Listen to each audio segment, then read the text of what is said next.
Hello friends, ఈరోజు నేను నా స్టైల్లో పులిహోర చేశాను. ముందుగా అన్నం ఉడికించాలి. వేడివేడి అన్నాన్ని ఒక గిన్నెలో తీసుకోవాలి. తర్వాత చింతపండు వేడి నీళ్ళలో నానబెట్టాలి.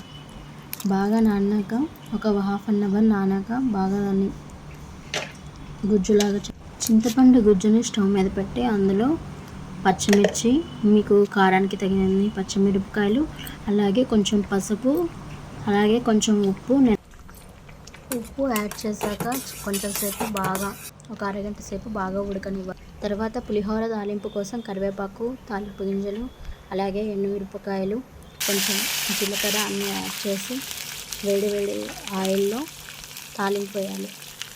తాలింపుని బాగా మగ్గనివ్వాలి.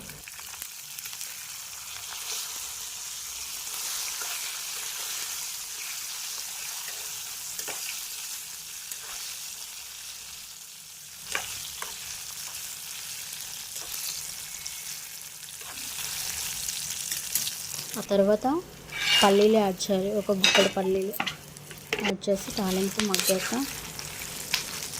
అన్నంలో చింతపండు గుజ్జును కలపాలి. అలాగే ఉప్పు, చింతపండు గుజ్జును కలిపాక తాలింపు యాడ్ చేస్తే పులిహోర రెడీ.